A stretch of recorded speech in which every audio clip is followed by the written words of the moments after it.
तो हेलो प्यारे बच्चों, आप सब कैसे हो। उम्मीद करूंगा आप लोग स्वस्थ होगे, मस्त होगे, खूब मन लगाकर पढ़ाई लिखाई कर रहे होगे।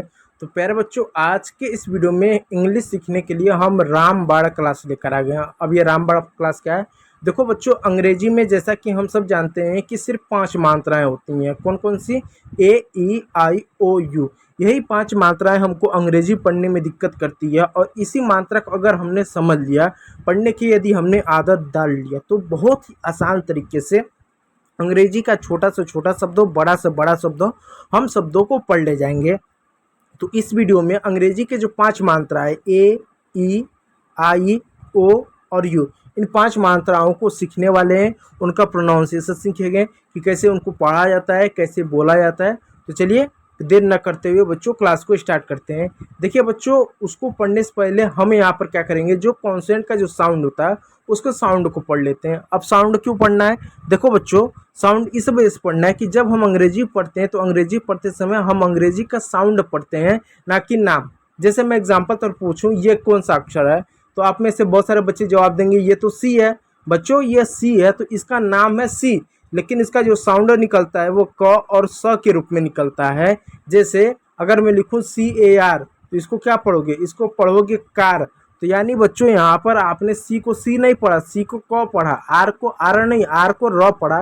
तो सी को क पढ़ो, आर को र पढ़ो। तो ये क्या है? ये आपका कॉन्सोनेंट का साउंड है। तो सबका साउंड होता है।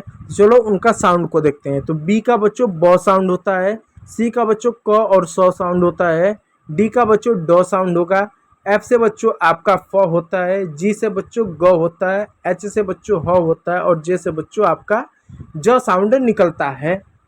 के से बच्चों आपका के क का साउंड होगा, एल से बच्चों ल का साउंड होगा, एम से बच्चों म का साउंड होगा, एन का बच्चों न साउंड होगा, पी का बच्चों प साउंड होगा, क्यू का बच्चों क और वो साउंड होगा, आर का बच्चों र साउंड होगा। इस तरीके से प्यारे बच्चों जो है आपका साउंड होता है। उसी प्रकार प्यारे बच्चों, एस का बच्चों यहाँ पर स होता है, टी का बच्चों ट होता है, वी से बच्चों व होता है, डब्ल्यू से भी वो होता है, एक्स से आधा क और स होता है, वाई से ये होता है, और जेड से आपका ज होता है। तो कुल मिला जुलाकर ये अंग्रेजी का आपका 21 साउंड होता है। तो इन साउंडों का ही प्रयोग हम अंग्रेजी में करते हैं। चलिए, ये साउंड को याद रख लीजिएगा, इसको लिख लीजिएगा। उसके बाद आता है मात्रा प्रयोग, कि कैसे मात्रा का प्रयोग करना है। देखिए बच्चों, अंग्रेजी में A E I O और U, इन 5 को छोड़ दिया जाए तो जो बाकी अक्षर बचता है 21, वो आपका कॉन्सोनेंट। तो याद रखिएगा, जब कभी भी अंग्रेजी में दो कॉन्सोनेंट के बीच में, अगर दो कॉन्सोनेंट बीच में अगर ए आए, दो कॉन्सोनेंट बीच में ए आए, तो ए का उच्चारण आई की मात्रा के रूप में करोगे। किसकी मात्रा? आई की मात्रा के रूप में। तो यहाँ देखो, दो कॉन्सोनेंट बीच में ए आया ना, तो सी का उच्चारण क्या करेंगे? सी का उच्चारण क करेंगे, ठीक है। टी का उच्चारण ट होता है तो ट लिख दें। अब ए का उच्चारण आई के रूप में करेंगे, जो कि सी के बाद ए है, तो क के ऊपर आई का मात्रा लग जाएगा, हो जाएगा कैट। आपको ना समझ आए तो इसको समझिएगा। जैसे देखो, BAT है तो ए एक मात्रा है, तो ए का उच्चारण क्या हम ए के रूप में करेंगे। कब?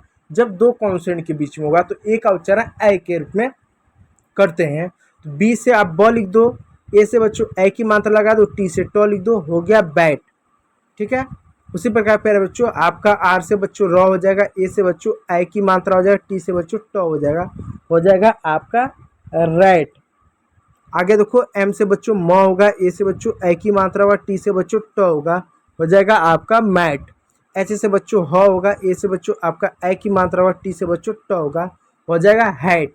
तो इतना समझ आया कि दो कॉन्सोनेंट बीच में ए हो तो ए का उच्चारण हम ए के रूप में करते हैं। अब मैं क्यों बता रहा हूँ वो समझिएगा। देखो बच्चों, मैं कुछ शब्द लिखता हूँ। एक शब्द लिखो CAR, दूसरा शब्द लिखो CAT। अब बताओ यहाँ पर इस शब्दों को क्या पढ़ोगे? एक शब्द को आप कार पढ़ोगे, एक शब्द को आप कैट पढ़ोगे। अब बताओ, यहाँ पर भी CA है तो CA को आपने का पढ़ा, यहाँ पर भी CA है, CA को आपने कै पढ़ा। तो आखिर ऐसा क्यों? तो इसका नियम है कि हम CA को यहाँ पर हम का क्यों पढ़े, CA को हम यहाँ पर कै क्यों पढ़ रहे हैं। यहाँ पर का क्यों पढ़ रहे हैं? क्योंकि इस ए के बाद आर है, इसलिए आ का मात्रा पढ़ रहे हैं। यहाँ पर हम ए को ए क्यों पढ़ रहे हैं? क्योंकि ए दो कॉन्सोनेंट बीच में है, वहाँ पर आर है, इसलिए आ का उच्चारण हो जा रहा है। तो यही मैं बताना चाह रहा हूँ। तो अब देखो, अगला बी है तो बी का ब लिख दो, ए है ए का ए की मात्रा लगा दो, जी है जी का ग लिख दो, हो जाएगा बैग। आर है आर का र लिख दो, ए का ए की मात्रा लगा दो, जी का ग कर दो, हो जाएगा रैग। जैसे बच्चों ज कर दो, ए से बच्चों ए की मात्रा कर दो, एम से बच्चों म कर दो, हो जाएगा जैम। एफ का बच्चों फ कर दो, ए का बच्चों ए की मात्रा कर दो, एन का न कर दो, हो जाएगा फैन। सी का बच्चों क कर दो, ए का उच्चारण ए के रूप में कर दो, पी का उच्चारण प के रूप में कर दो, हो जाएगा कैप। तो इस तरीके से प्यारे बच्चों जो है हम क्या करेंगे यहाँ पर उच्चारण करेंगे। अब देखिए पी से बच्चों प हो जाएगा, ई से बच्चों एक ही मात्रा, एन से बच्चों न, हो जाएगा पेन। एच से बच्चों ह का उच्चारण करेंगे, ई से ए का मात्रा, एन से बच्चों न, हो जाएगा हैन। टी से बच्चों ट का उच्चारण करेंगे, ई से ए का उच्चारण, एन से बच्चों न, हो जाएगा टेन। अब जरा ध्यान देखिए, कभी भी दो कॉन्सोनेंट बीच में ई आए तो ई का उच्चारण एक ही मात्रा के रूप में करेंगे। यहाँ देखो दो कॉन्सोनेंट बीच में ई आ रहा है ना, तो यहाँ पर ई का उच्चारण क्या करेंगे, अब एक मात्रा के रूप में करें, यानी मात्रा बदल रहा है तो उच्चारण भी बदल रहा है। देखो एम से म ई आया तो ई का उच्चारण एक रूप में, एन से न मेन, एन से न, ई से एक ही मात्रा, टी से ट नेट, बी से ब, ई से एक ही मात्रा, डी से ड बेड, आर से र, ई से एक ही मात्रा, डी से ड रेड, एल से ल, इसे एक ही मात्रा, जी से ग लेग, पी से प, इसे एक ही मात्रा, जी से ग पेज पेग। अब अगला देखिएगा, ठीक है, इस तरीके से। चलिए आगे आप देखिएगा, जे जैसे ज, ई इसे एक ही मात्रा, टी टी से ट, हो गया जेड। कभी भी दो कॉन्सोनेंट बीच में ई आए तो ई का उच्चारण एक के रूप में। अगला देखिए आई, जब दो कॉन्सोनेंट बीच में बच्चों आई आए तो आई का उच्चारण छोटी की मात्रा के रूप में करोगे। कैसे करोगे, पी से प, आई से छोटी की मात्रा, एन से न, पिन हो जाएगा, क्या हो जाएगा पिन। अगला है बी से ब, आई से छोटी की मात्रा, एन से न बिन, एफ से फ, आई से छोटी की मात्रा, एन से न फिन, टी से ट, आई से छोटी की मात्रा, एन से न टीन, डब्ल्यू से व, आई से छोटी की मात्रा, एन से न विन। अगला एस से स, आई से छोटी की मात्रा, टी से ट, हो गया सीट। अगला देखिए एच से ह, आई से छोटी की मात्रा, टी से ट हिट। अगला देखिए एफ से फ, आई से छोटी की मात्रा, टी से ट फिट। एल से ल, आई से फिर छोटी की मात्रा, पी से प लिप, डी से ड हो जाएगा, आई से छोटी की मात्रा, पी से प हो जाएगा डिप। तो याद इसमें रखिएगा कि जब कभी भी आई क्या दो कौन से बीच में है तो इसका उच्चारण छोटी की मात्रा के रूप में करेंगे, ठीक है। अगला देखो, अगला मात्रा ओ।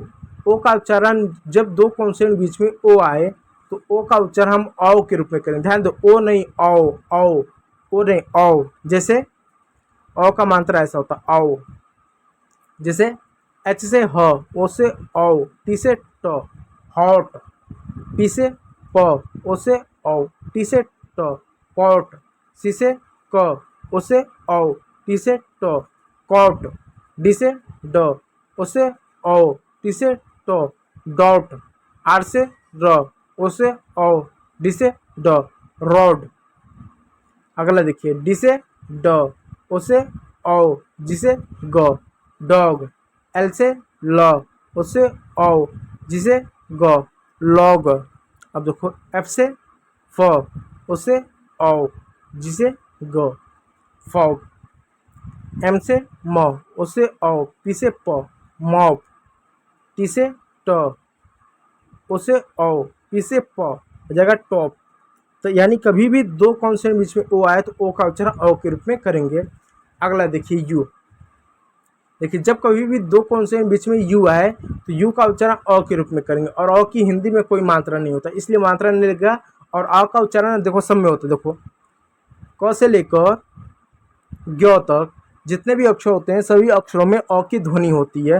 अ की मात्रा नहीं होती लेकिन ध्वनि होती है, इसलिए यू का उच्चारण अ के रूप में होगा। अ का मात्रा नहीं होता इसलिए अ नहीं लिखेंगे, और सब में ध्वनि होती है। जैसे एस से स, यू से अ की मात्रा नहीं छोड़ दो, एन से न हो गया सन, बी से ब, यू से अ छोड़ दो, एन से न बन, एफ से फ, एन से न फन, आर से र, एन से न रन, सी से क, पी से प कप, पी से प, पी से प पप। आगे देखिएगा बी से ब, एस से स बस, एम से म, डी से ड मड, एन से न, टी से ट नट नट, एच से ह, टी से ट हट। तो यानी यू जब कभी भी दो कौन से बीच में है तो यू साइलेंट होता है, इस बात को याद रखिएगा। तो ये रहा टोटल आपका ए, ई, आई, ओ और यू का प्रोनाउंसिएशन। ए आए तो आई का उच्चारण ई आए, तो ए का उच्चारण आई आए, तो छोटी का उच्चारण ओ आए, तो ओ का उच्चारण यू आए, तो ओ का उच्चारण। इन्हीं का ये जो है 5 का ऐसा उच्चारण किया जाता है। तो उम्मीद करूँगा प्यारे बच्चों वीडियो अच्छा लगा और आपको समझ में आया होगा। तो आज के इस वीडियो में इतना ही। वीडियो को देखने के लिए बहुत बहुत धन्यवाद।